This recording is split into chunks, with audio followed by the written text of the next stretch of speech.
Olá, bom final de tarde a todos, boa noite, finalzinho de tarde de domingo, dia 29 de outubro de 2023,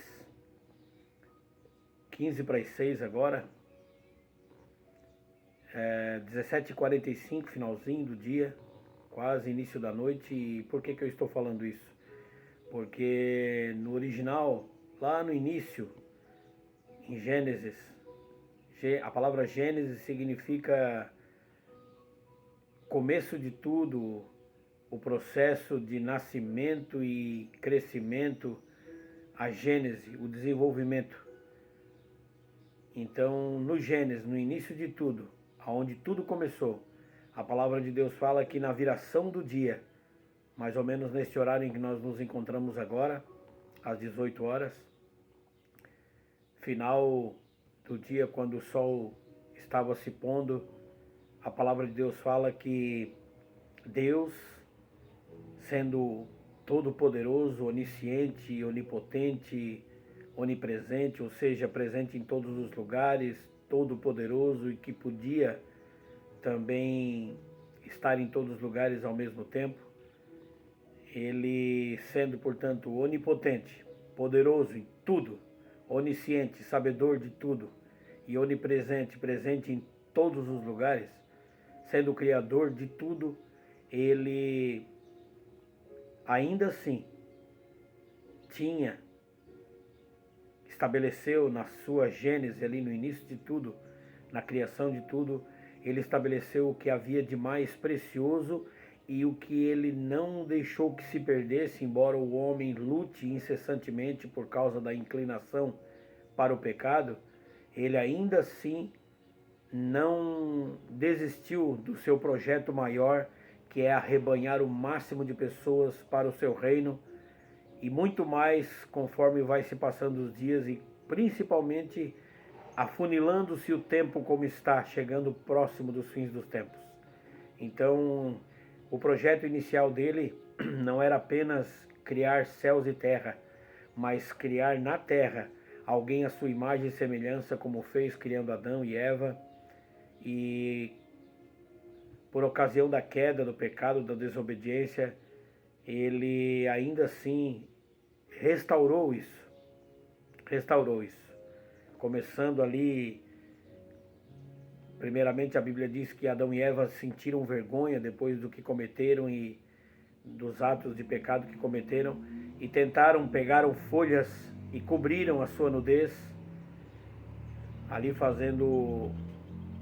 Aliás, a nudez nunca foi um problema para eles, porque se viam, eram perfeitos, criados à imagem e semelhança de Deus, e não tinham vergonha, mas de repente a vergonha passou a fazer parte do seu cotidiano. Mas eles, na tentativa de encobrir o pecado, e assim o ser humano vive tentando cobrir o pecado, e falha, porque nós não temos essa capacidade de cobrir o nosso pecado.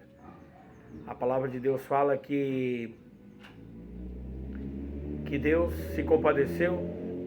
Se vocês quiserem saber mais detalhes, eu desafio vocês a lerem o livro de Gênesis, que é, se não o mais importante, mas a palavra de Deus toda é extremamente importante, né? Mas o livro de Gênesis, o começo de tudo, é um desafio que as pessoas mundo afora deveriam ler e não ter ali como algo apenas folclórico. Até porque nem é folclórico, não existe margem para isso. Embora muitos pensem assim, mas não.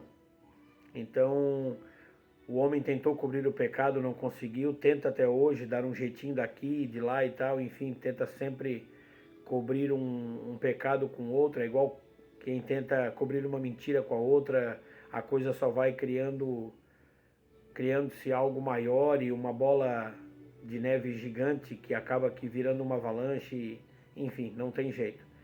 A palavra de Deus fala que Deus se compadeceu e lá no Éden ele sacrifica um animal, um bichinho que tinha lá, e a gente vai dizer sim, com certeza, um cordeiro. Por que não? Lá no Gênesis não diz que foi um cordeiro, diz que Deus fez pele, pegou pele de animal e cobriu a vergonha, a nudez de Adão e Eva. E como é que eu posso afirmar que é um cordeiro? Porque quando Jesus veio ao mundo, quando Deus se fez carne e habitou na pessoa de Jesus, ele foi intitulado, é intitulado, ele se intitula e ele é de fato, e isso é irrevogável, irrefutável, não tem como dizer que não é, mesmo para os que não creem, até para os ateus. A própria ciência, não toda obviamente, porque tem muitos cientistas sábios que não destituem da sua, que não separam, né?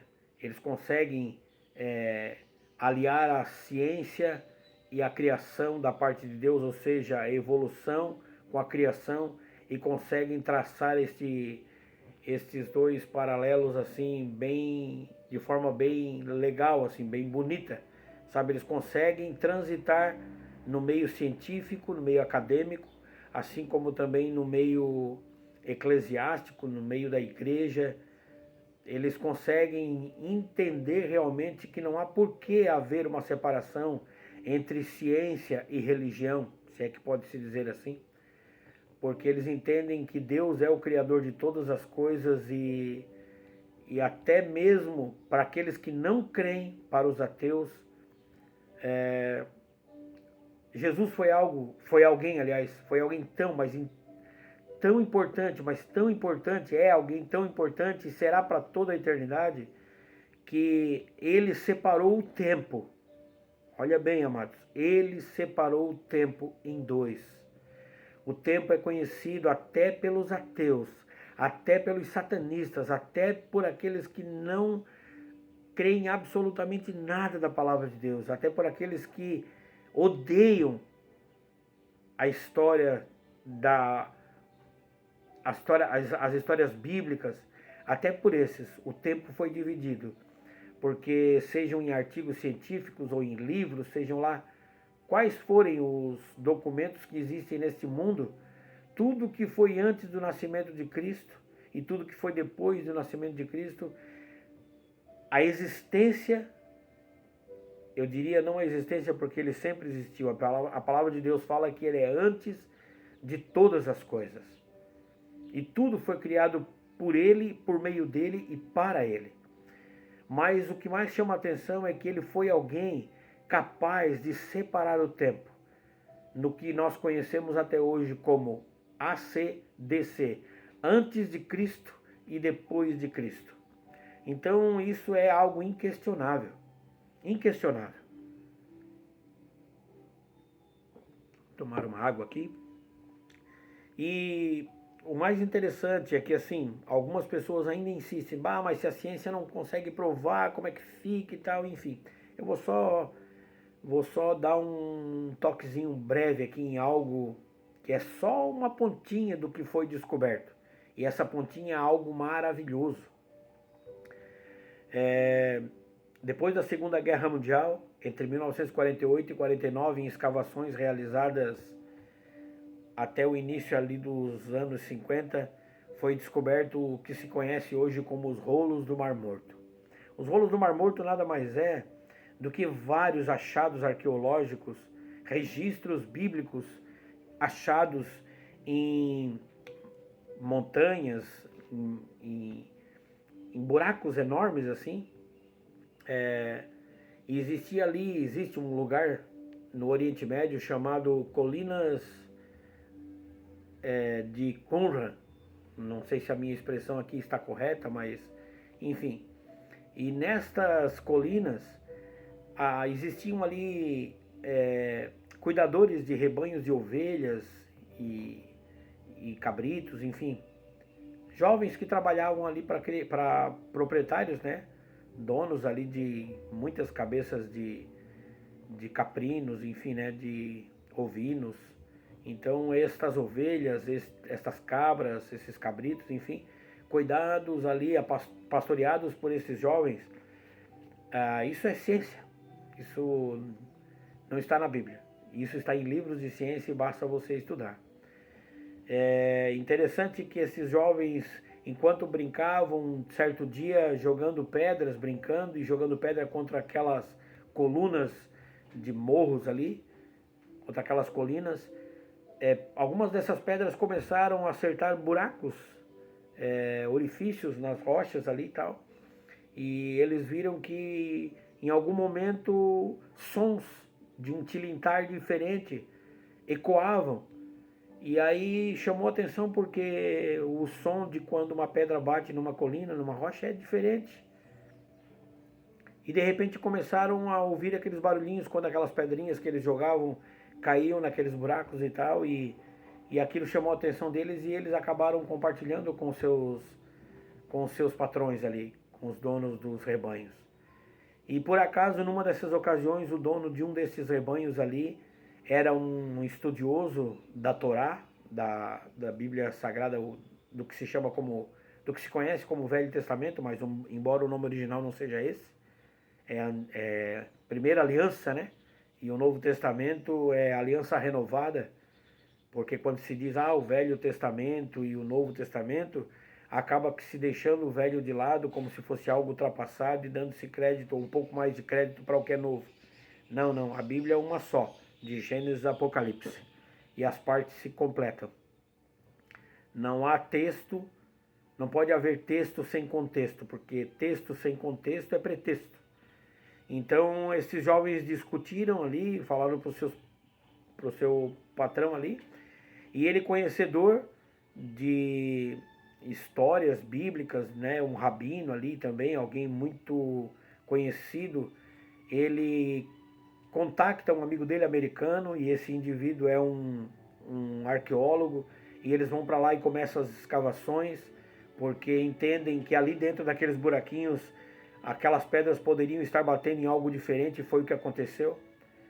E o que aconteceu foi que começaram-se as escavações, com autorização do governo local, à época, e até que se encontrou muito conteúdo arqueológico, potes e mais potes, jarros e mais jarros, em que dentro deles estavam pergaminhos com rolos ali intactos, muito bem preservados, claro que muitos já bem danificados, mas ainda assim na mão de experts, de pessoas do ramo científico ali, com todo o aparato, acabaram que cuidando de forma muito zelosa disso e trabalhando em cima disso, levaram para o museu. Trabalharam ali, né, em laboratórios e tal, até que se contrataram pessoas de várias partes do mundo, e dentre eles ali este americano, em que eles foram desvendando o que estavam escritos ali, o que estava escrito. E para nossa agradável surpresa, não que precisasse disso para que quem crê nas escrituras passasse a crer em Deus, mas isso foi mais uma prova irrefutável. Então eles submeteram há poucos anos a prova do carbono 14, que é uma prova científica que mostra alguns aspectos como datação, ou seja, de quando que aquilo poderia ser e tal, e descobriram em todos aqueles rolos ali, o livro, por exemplo, vários livros do Velho Testamento, quase que íntegros assim, íntegros que eu digo de início a fim, tipo do primeiro capítulo ao último, mas muito danificados alguns, só que o livro de Isaías, isso é o que chama a atenção, porque o livro de Isaías, ele foi achado quase que intocável, assim, sabe? O livro de Isaías, do primeiro capítulo ao último. E por que o livro de Isaías?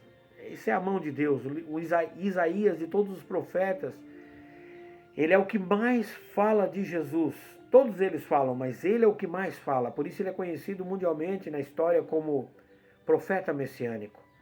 E eles submetem a datação ali do carbono 14 e tal, e descobrem, inclusive, dados como os que estão na minha Bíblia e na Bíblia que as pessoas têm em casa, mas infelizmente a maioria das pessoas não sabe porque não leem, sabe? Então, Por isso Jesus diz, né, em João 8,32, ele diz: conhecereis a verdade vos libertará.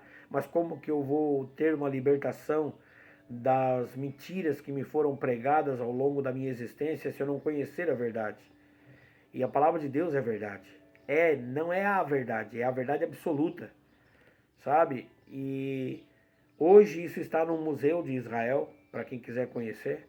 E é muito interessante porque o livro de Isaías está lá, é, muito bem organizado, do primeiro ao último capítulo, e ali, inclusive, com dados maravilhosos assim a respeito de profecias que ele havia feito a respeito do próprio nascimento de Jesus, de que ele nasceria de uma virgem. Ele falando, por exemplo, do último dos profetas, né, que foi João Batista, né, de que haveria alguém que seria uma voz no deserto e este anunciaria a vinda do Messias e tal, enfim. Aí você pode ir lá para Isaías capítulo 7, Isaías capítulo 9, capítulo 14, enfim. Isaías capítulo 53, que vai falar do Messias sofredor. E de fato, por esse motivo, foi um dos motivos que dá. Esse é o motivo que dá para entender por que os religiosos da época não aceitaram a Cristo e não aceitam até hoje. Porque imaginavam que fosse vir alguém lindo, maravilhoso, montado em um cavalo branco, como um príncipe, uma coroa de ouro, cheio de joias, enfim, dotado de toda a glória do que poderia existir de glória humana. Mas ele tinha toda a glória, só que ele não tinha aparência atraente. Aliás, no livro de Isaías está escrito que não havia nele beleza nem formosura que pudesse nos atrair. Mas não era o que havia exteriormente, não era o estereótipo dele, não era o biotipo dele, era o que tinha dentro dele. É as palavras de vida eterna que tinham na boca dele. Aliás, o silêncio dele falava mais do que 1000 palavras, infinitamente mais. Porque até em silêncio Deus, ele intercede por nós. Jesus, quando ficou muitas vezes em silêncio diante de situações ali, ele falou e falou muito mais do que se tivesse falado muitas palavras. Então, é maravilhoso isso, só para contextualizar. Então, amados, eu gostaria de compartilhar, depois desta introdução aqui, uma palavra com vocês aqui em Lucas capítulo 13. Só deixando claro aqui, já que se por acaso o vídeo vencer aqui, a gente retoma ele e aí ficará gravado em 2 partes, se for o caso. Mas o que eu estou falando aqui, por que eu estou falando isso? É porque o mesmo Deus de ontem é o mesmo de hoje e de eternamente, e ele não muda a sua palavra. E se você for ver, a maioria das pessoas, não todas, mas a maioria, diz que acredita em Deus. Só que acreditar em Deus não é muita coisa. Claro que a Bíblia diz que aqueles que se aproximem dele, o primeiro critério para se aproximar dele e crer que ele realmente existe, aliás, se aproximar dele e passar a ter uma vida de intimidade com ele, primeiramente é necessário que creia que ele existe. Ou seja, é um fundamento, é uma base. Para se aproximar e crer nele e ter uma vida de intimidade com ele, tem que crer que realmente ele é aquele que criou céus e terra, que foi aquele que lá no Éden era o verbo, ou seja, que se apresentava na viração do dia e que tinha uma intimidade e falava com Adão e Eva no final do dia, no entardecer, na viração do dia, mas que a Bíblia fala depois lá no Evangelho de João que um verbo, lá no início, ele era o verbo, ele falava apenas. Um dia, e como que ele se manifestava lá? A Bíblia fala que o Espírito de Deus pairava sobre as águas do Éden, do rio do Éden. E ali Adão e Eva tinham intimidade com ele, ouviam a voz dele e se deliciavam da presença dele por meio da presença, da unção, do poder, da glória do Deus Todo-Poderoso, que mesmo sendo Deus, descia uma vez por dia no final do dia para ter intimidade com aqueles que ele havia criado à sua imagem e sua semelhança.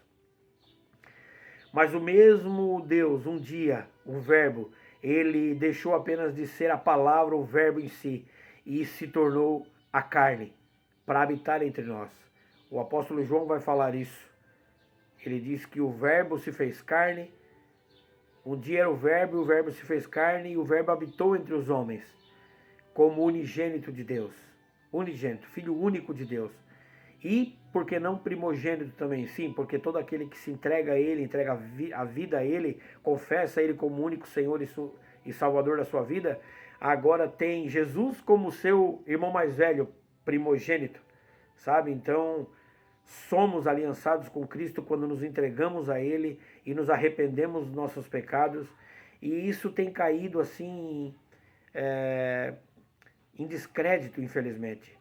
As pessoas têm brincado com isso, achando que não há necessidade, todo mundo vivendo a sua vida corrida de um lado para o outro, sem se importar com hoje, com amanhã, enfim, vivendo apenas um dia após o outro e fazendo o que uma música secular aí diz, deixa a vida me levar, a vida leva eu. Não dá para ser assim, amados.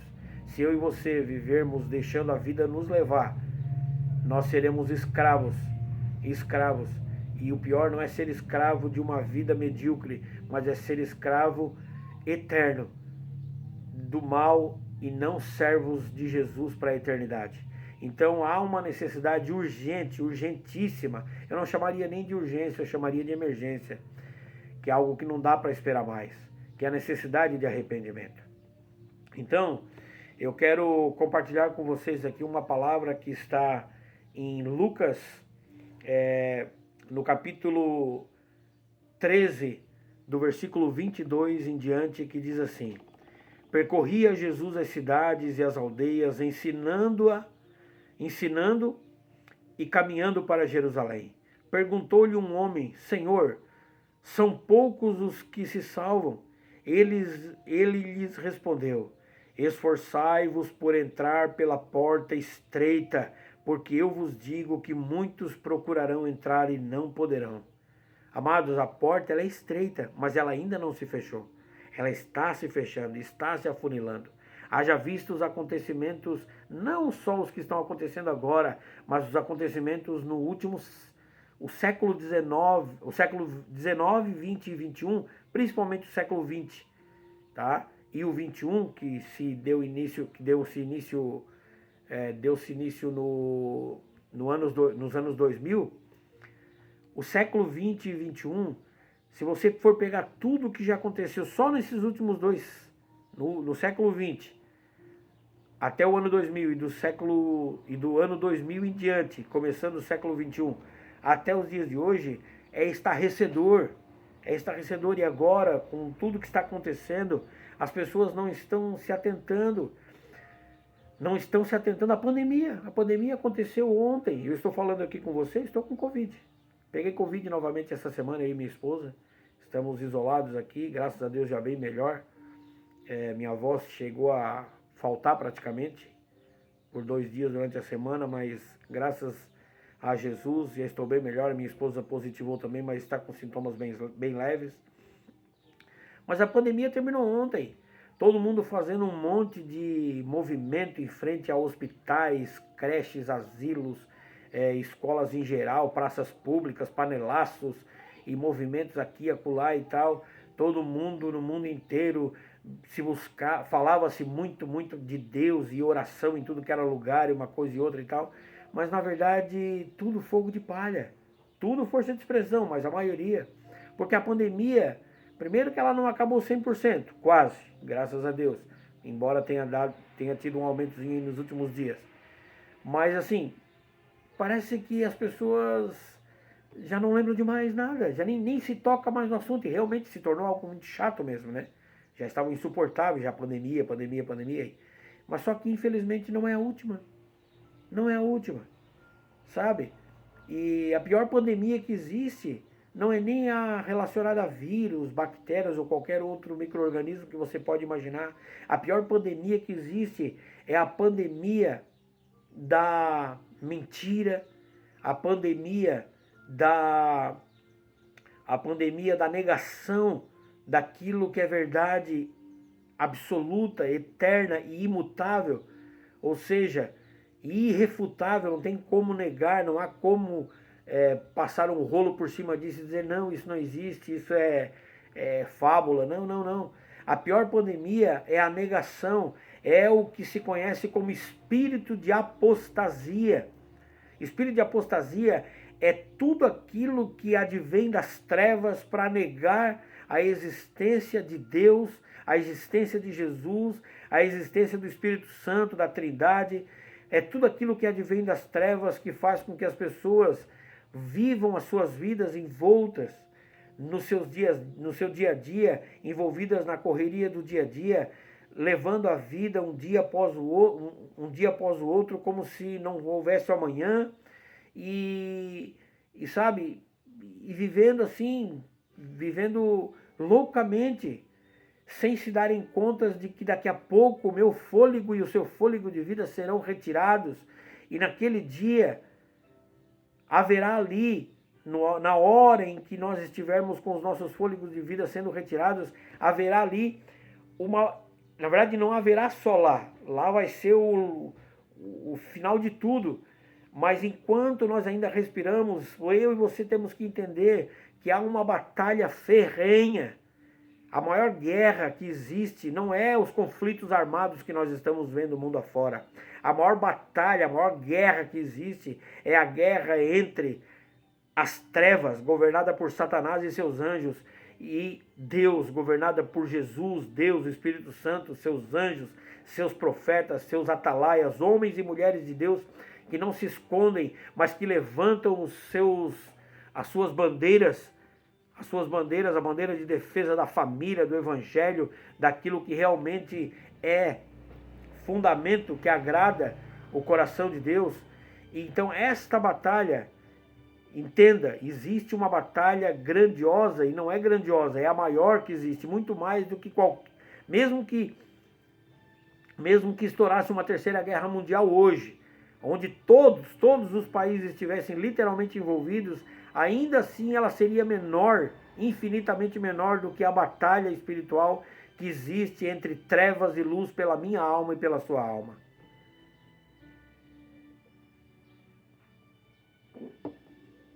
Então, amados, a Bíblia diz assim, capítulo 13, de Lucas, versículo 22, eu comecei a ler dizendo, vou repetir aqui, percorria Jesus as cidades e as aldeias, ensinando e caminhando para Jerusalém. Perguntou-lhe um homem, Senhor, são poucos os que se salvam? Ele lhes respondeu, esforçai-vos por entrar pela porta estreita, porque eu vos digo que muitos procuram entrar e não poderão.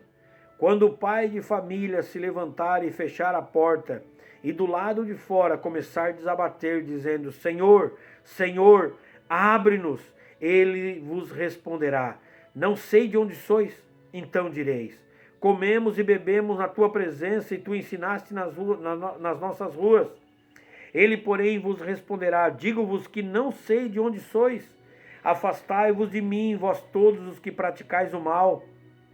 Haverá choro e ranger de dentes, quando virdes Abraão, Isaque e Jacó e todos os profetas no reino de Deus, e vós lançados fora. Virão do oriente, do ocidente, do norte e do sul, e tomarão lugares à mesa no reino de Deus. Há últimos que virão a ser primeiros, e primeiros que serão últimos. Eu vou só contextualizar um pouquinho disso aqui, que embora seja muito profundo, e que a gente não consegue explicar isso aqui na sua profundidade em poucos minutos ou hora que seja, mas o suficiente para que eu e você possamos se entender, porque Deus me deu e lhe deu inteligência. O que falta é nós colocarmos em prática esta inteligência com a qual o Senhor nos dotou. Olha bem, ele diz assim, esforçai-vos por entrar pela porta estreita, porque eu vos digo que muitos procurarão entrar e não poderão. Então ele está dizendo para ele, você nos esforçar,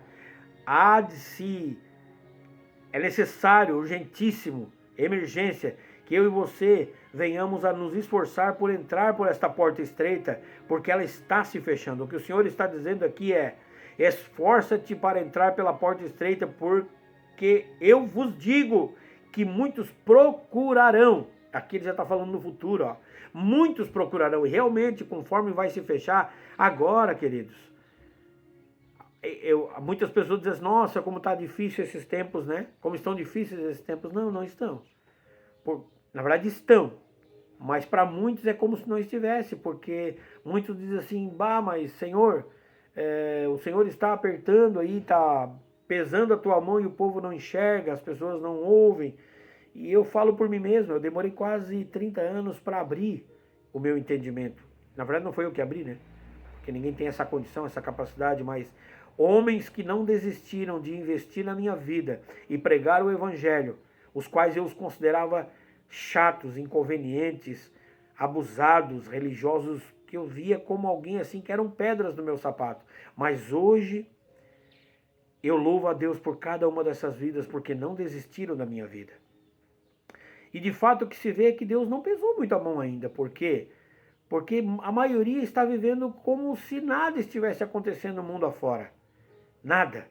E muitos até dizem, mas é lá distante, não é comigo. Claro, né?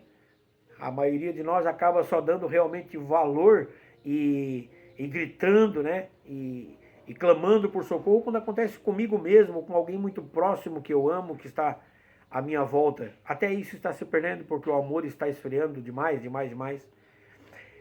Então ele diz, porque eu vos digo que muitos procurarão entrar e não poderão. Ou seja, vai chegar o momento, e não está longe, você pode ter certeza disso, absoluta, absoluta. Aqui eu estou falando de um trechinho da palavra de Deus. Mas se você for ler a Bíblia toda, a Bíblia Sagrada toda, aliás, eu lanço um desafio aqui. Se você nunca leu a Bíblia toda, leia. Mas não leia por lê-la. Leia estudando-a, captando, sabe, comendo o seu sagrado conteúdo, fazendo daquilo regra de fé e prática para a sua vida. Porque senão vai ser só mais uma leitura. E aquilo que você não entender, procure pessoas que tenham mais conhecimento, que estão há mais tempo estudando a fundo esse conteúdo e pergunte, eu não entendi isso, eu não entendi aquilo, me coloco à disposição aqui. Embora a gente não saiba tudo, pelo contrário, só tem um que sabe tudo, e as partes se completam, né? Um sabe mais de um aspecto, outro de outro, enfim, a gente vai se ajudando. Versículo 25 diz assim, ó, quando o pai de família, Jesus falando aqui, ó, respondendo a pergunta daquele homem, perguntou-lhe um homem, né? Então a resposta ali é de Jesus para aquele homem que perguntou, quando ele diz, são poucos os que se salvam? Jesus aí no versículo 25 ele diz, quando o pai de família se levantar e fechar a porta e do lado de fora começar a desabater, dizendo, Senhor, Senhor, abre-nos, ele vos responderá, não sei de onde sois. Aqui ele está dizendo que existe uma família, que é a família de Deus, aqueles que decidiram negar-se a si mesmos e viverem uma vida de comunhão, negando o pecado e vivendo uma vida de comunhão, uma vida de renúncia para viver uma vida de intimidade com Jesus. E aí ali ele se coloca como pai desta família, como dono desta casa, a ponto de ele dizer assim, ó, quando o pai de família se levantar, ou seja, ele está se levantando do trono. Pode ter certeza, amados, a Bíblia fala que ele morreu como cordeiro, mas ressuscitou como leão e voltará como leão, não mais para dar uma segunda chance. Não, não, não. Ele vai vir e ele está se levantando e ele diz, quando o pai de família se levantar e fechar a porta, e do lado de fora, ou seja, aqueles que não entregaram a vida para Jesus, mas que agora viram a porta se fechar e desesperados querem que agora, depois de todos os avisos ao longo de milênios, principalmente nos últimos 2 séculos, principalmente os dias atuais e daqui para frente é muito mais, não deram crédito e não quiseram bater e entrar nessa porta, e não quiseram entrar por essa porta estreita.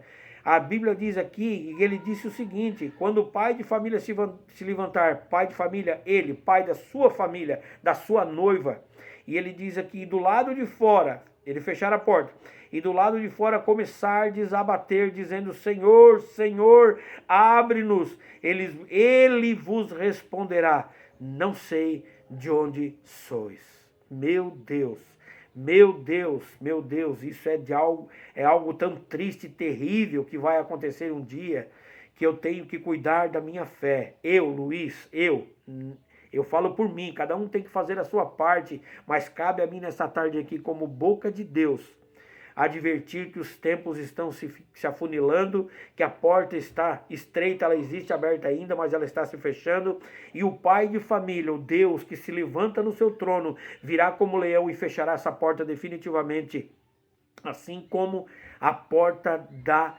arca. A arca de Noé, um dia ela se fechou, e você, se não sabe, olha a Bíblia.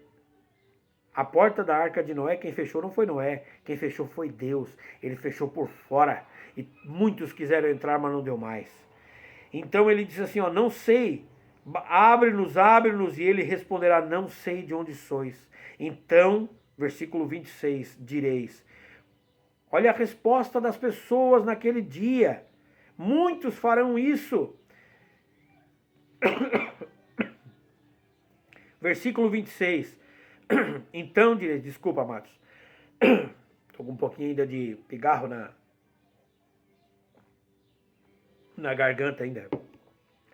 Então direis, comemos, olha a resposta das pessoas, comemos e bebemos na tua presença, e tu ensinaste nas nossas ruas. As pessoas dirão, Senhor, comemos e bebemos na tua presença.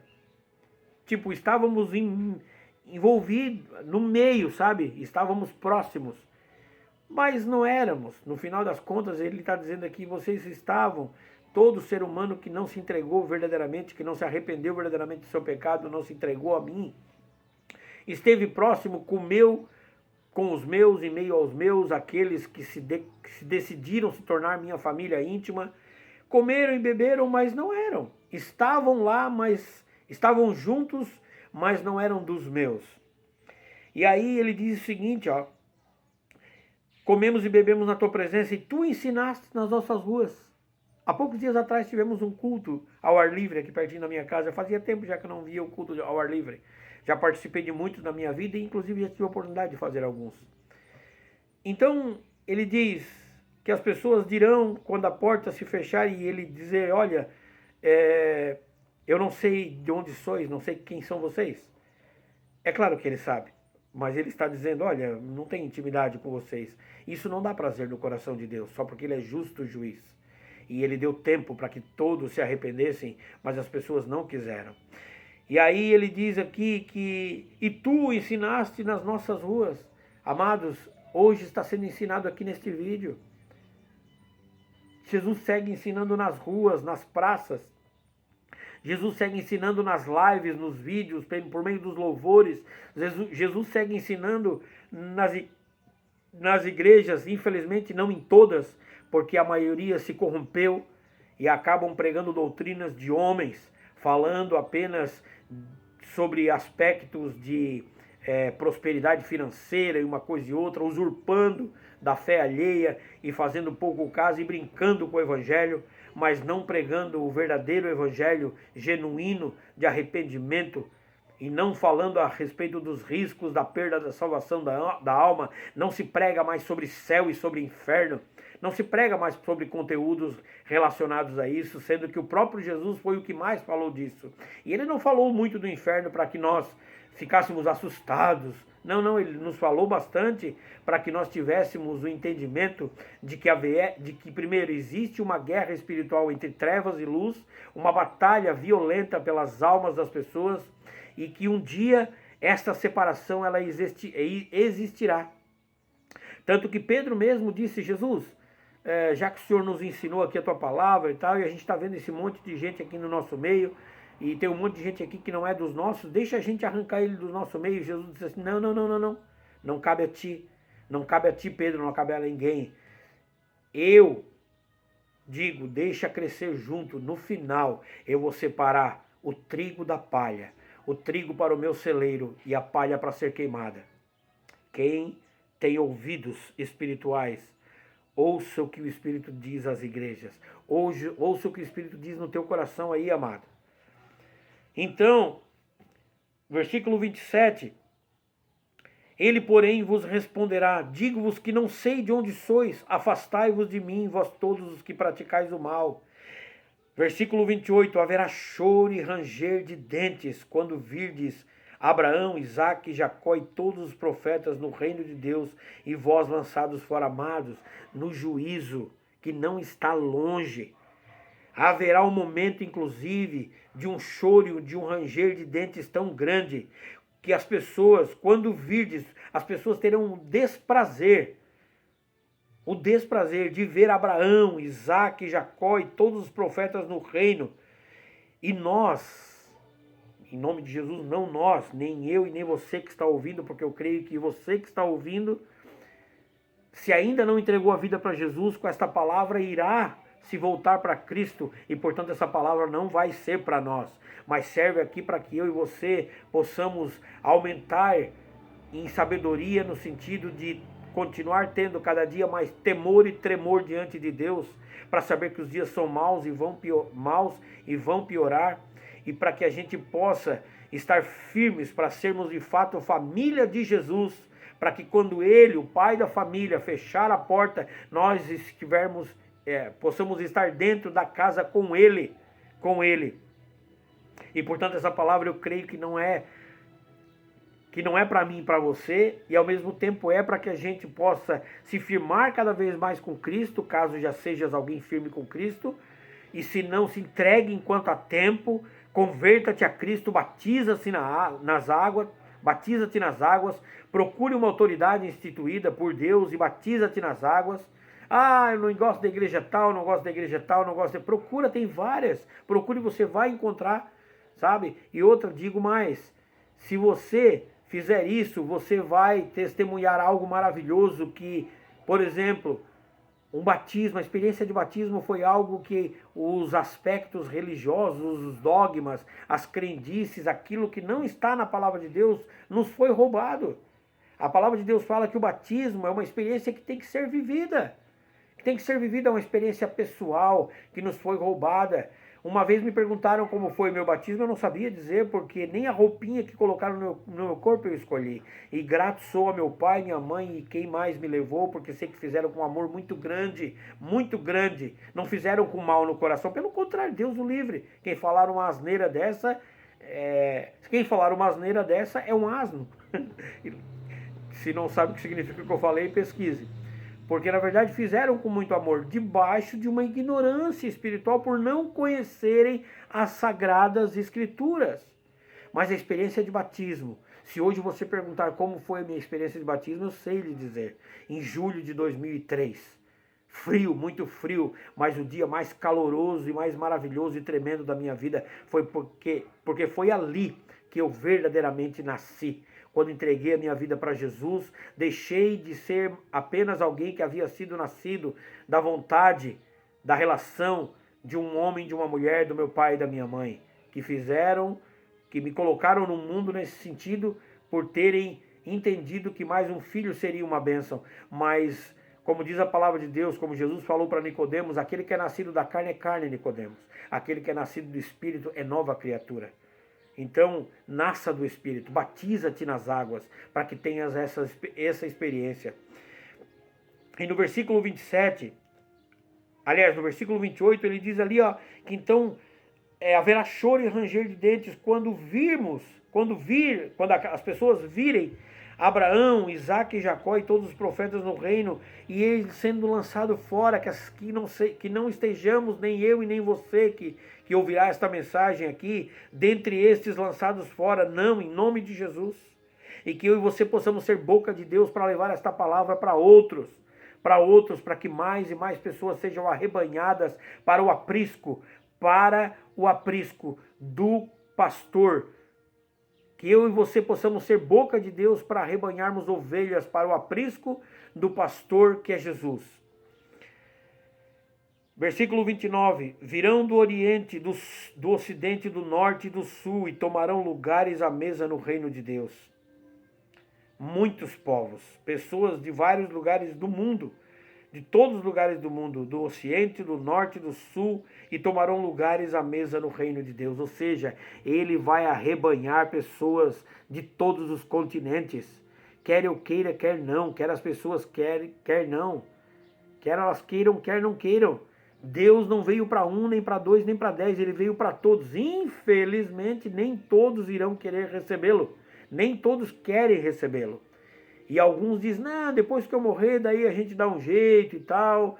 Enfim, depois a gente veja isso. Não, depois não vai dar jeito, porque o leão da tribo de Judá, ele se levanta do seu trono, está se levantando, a porta estreita está se fechando, e a hora que ele decidir que é a hora, ele vai fechar essa porta por dentro, junto ficará com a sua família, e os que estiverem fora baterão, baterão, baterão, dizendo, Senhor, comemos e bebemos na tua presença, e tu ensinaste inclusive nas ruas, Senhor.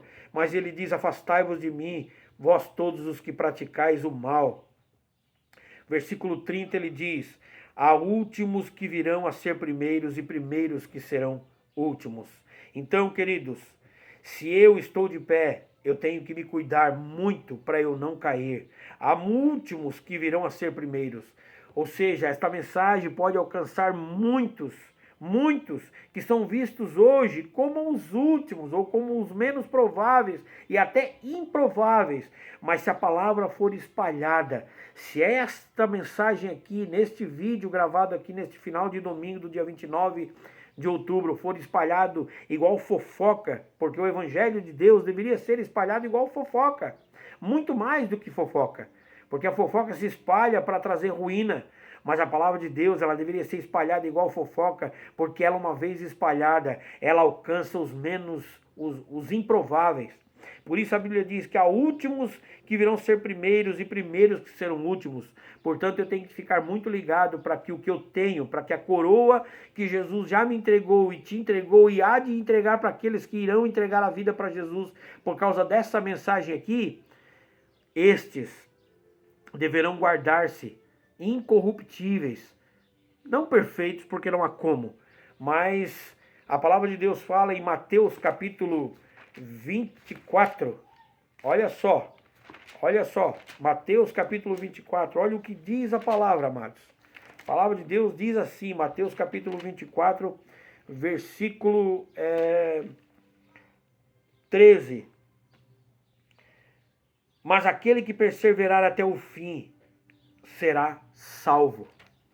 Tem que perseverar até o fim, este será salvo. Queridos, e a gente diz o seguinte, se nós formos olhar aqui em Evangelho de João, capítulo 14,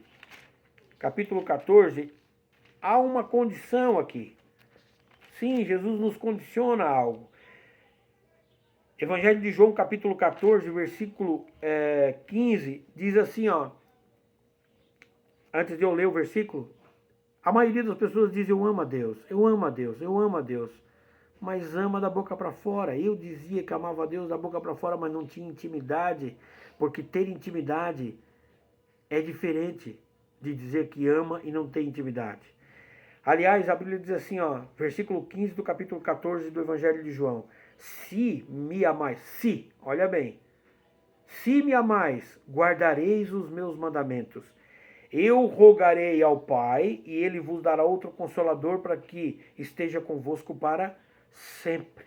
Olha só, olha essas condicionantes aqui. Ele diz, bom, se tu me amas, tu guardas os meus mandamentos. E se tu guarda o meu mandamento, eu rogo ao Pai, e ele vos dá um outro consolador, ou seja, o Espírito Santo. Portanto, você deixa de ser uma alma vivente, apenas uma criatura perambulando de um lado para o outro, vivendo, respirando de um lado para o outro, mas passa a ser alguém que tem agora no seu coração, que o seu coração passa a ser agora a morada de Deus. Ele diz, eu rogarei ao Pai e ele vos dará outro Consolador para que esteja convosco para sempre. O outro Consolador aqui, o Espírito Santo. O teu coração se tornará casa de Deus. Espírito Santo morará no teu coração e a intimidade, a afinidade, sabe? A relação de Pai Celestial para com o Filho, criado à imagem e semelhança dele, vai ser algo maravilhosamente grandioso. E aí tem coisas que não dá para explicar, porque só você vivendo para saber. Por isso eu desafio você, abra o teu coração enquanto há tempo. E como é que se entrega a vida para Jesus? A vida para Jesus não tem segredo.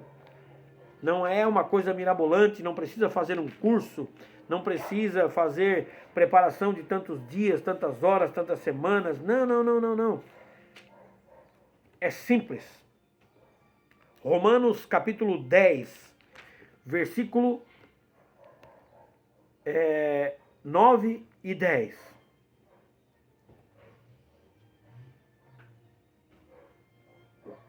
A palavra de Deus diz assim: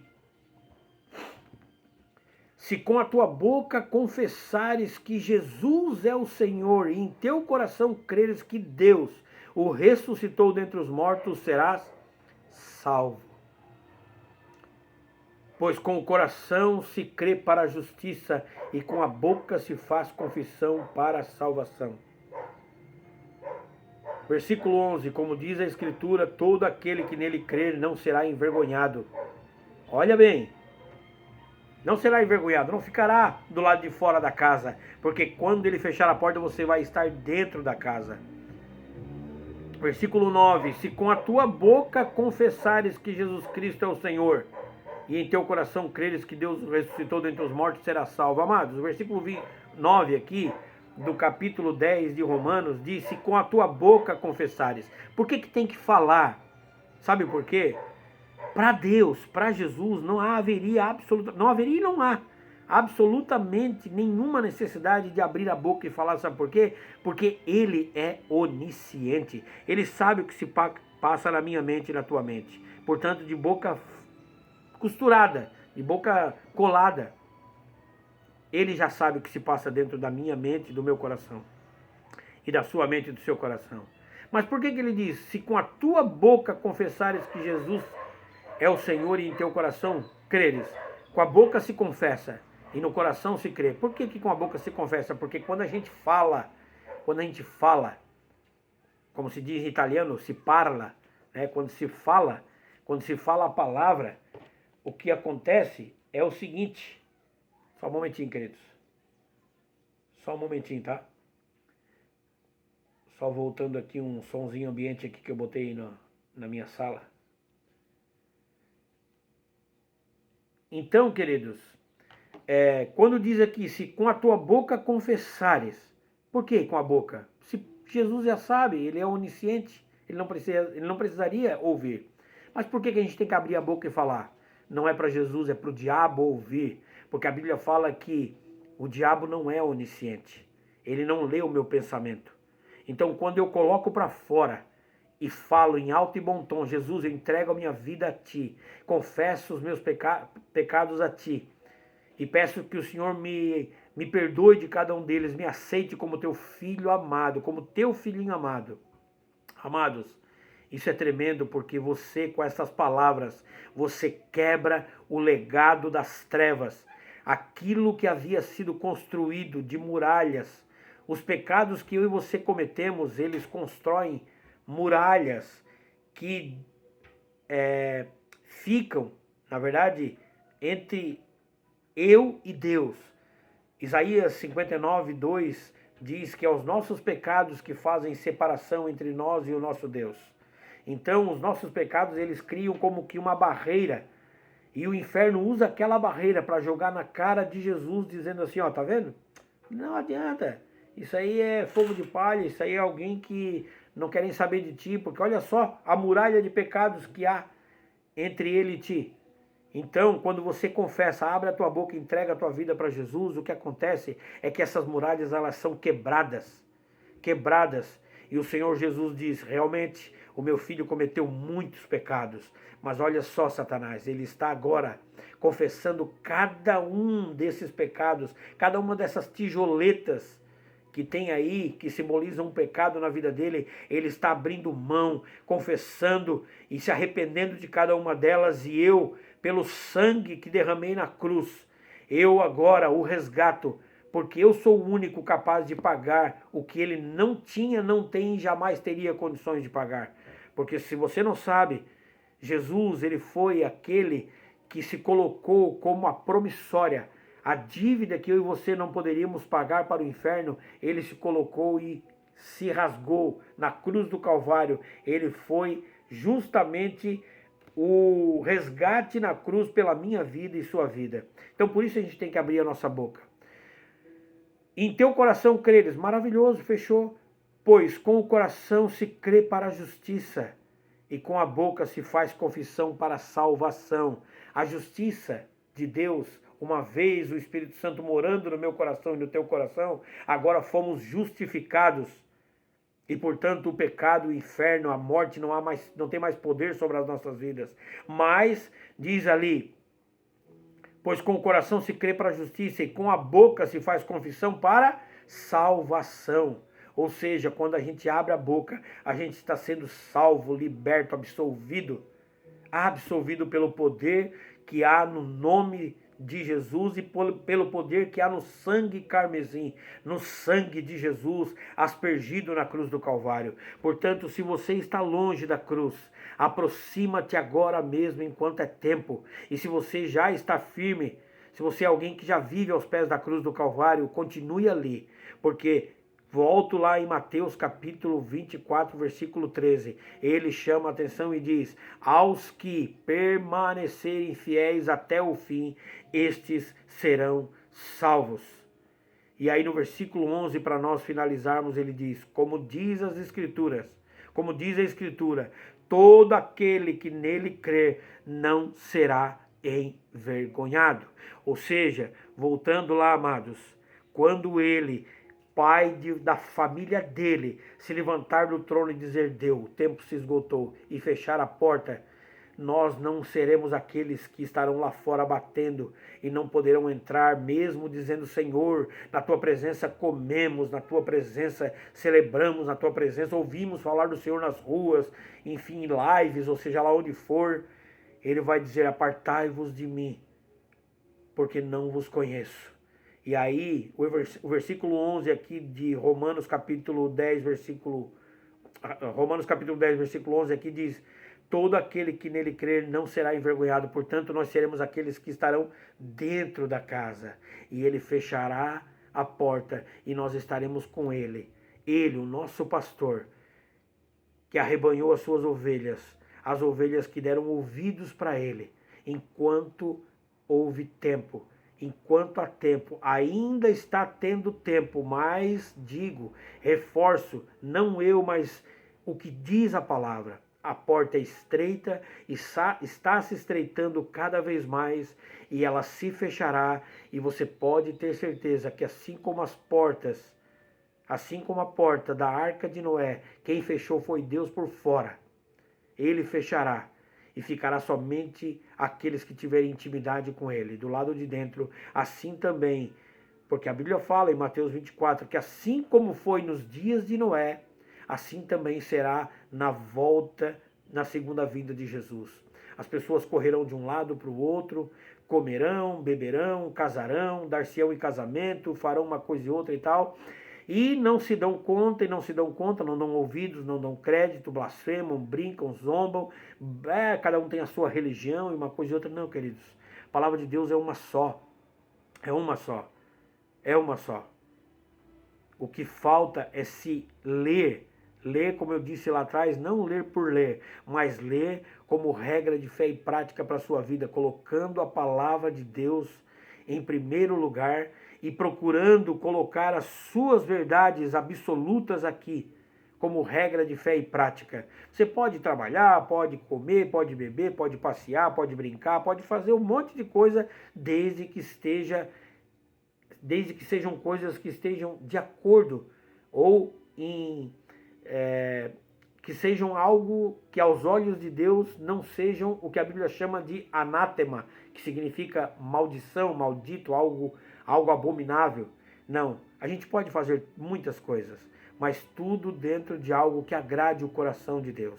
Em nome de Jesus, que nesta tarde, neste início de noite, o Senhor te alcance, e que se você for inteligente, e nós somos inteligentes, mas se você colocar em prática a inteligência que Deus te entregou, eu e você estaremos naquele dia do lado de dentro da casa e não do lado de fora, para não sermos envergonhados. Em nome de Jesus, eu oro, abençoo tua casa, tua família, teus negócios e peço em nome de Jesus que você se firme enquanto é tempo. Volte-se para o Criador, entregue a vida para Jesus enquanto é tempo, porque os dias são maus e irão piorar, e eu e você temos que estarmos firmes com Jesus, para que aquele dia não nos pegue de surpresa, não nos pegue de surpresa, porque Jesus ele disse, eu virei como um ladrão. Ele não é ladrão, óbvio, né? Mas ele diz, eu virei como um ladrão na hora em que ninguém espera. Na hora em que o dono da casa sair, eu entrarei e pegarei a sua casa e pegarei de surpresa. Ou seja, a minha casa, minha vida, meu coração, minha vida, minha alma, não pode ser saqueada, não pode ser encontrada por Jesus vazia da presença dele na hora em que ele vier. Em nome de Jesus, eu te abençoo e um alerta aqui, queridos.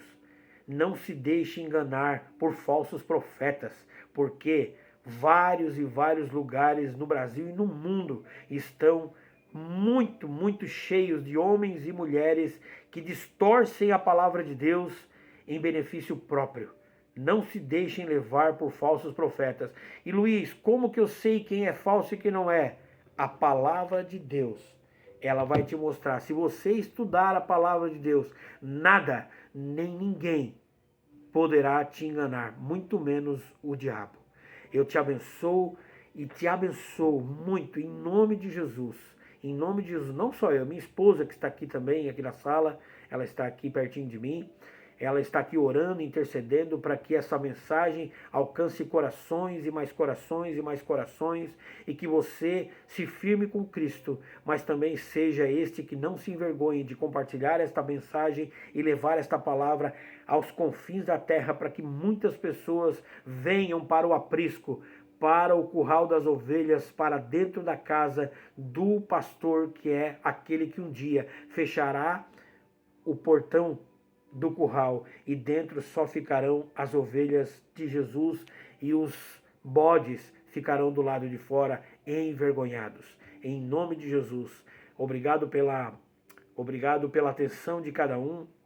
Obrigado muito mesmo pela atenção, sobretudo que você deu a Jesus, porque eu sou um mero pecador imortal como você, mas obrigado porque você deu crédito, e espero que dê o crédito para Jesus. Arrependa-te quando é tempo, siga Ele, somente a Ele, nada mais além dele, não se dobre a mais nada nem ninguém, não busque a mais nada nem ninguém, não creia em mais nada nem ninguém, a não ser em Jesus, porque Ele é o único mediador entre Deus e os homens. Detalhes, não há atalhos, não há atalhos. Não há atalhos, reforço, não há atalhos para se chegar no reino de Deus. Muitos caminhos levam ao reino de Deus, como muitos sempre disseram e dizem. Não, só há um caminho. Ele disse, eu sou o caminho, a verdade e a vida. Ninguém, absolutamente ninguém, vem ao Pai senão por mim. E detalhes, querido, louvem e honrem e glorifiquem e exaltem e adorem única e exclusivamente a Ele, porque Ele não é alguém que divide a sua glória com ninguém. Por isso, não peça ajuda para mais nada e nem ninguém, mas somente para Jesus. Yeshua HaMashiach, Jesus Cristo, o Messias, o prometido, aquele que veio e um dia virá novamente para buscar e na hora certa fechar as portas e dentro estar com ele aqueles que fazem parte da sua íntima família. Em nome de Jesus, um abraço, Deus abençoe grandemente cada um de vocês, em nome de Jesus. Amém.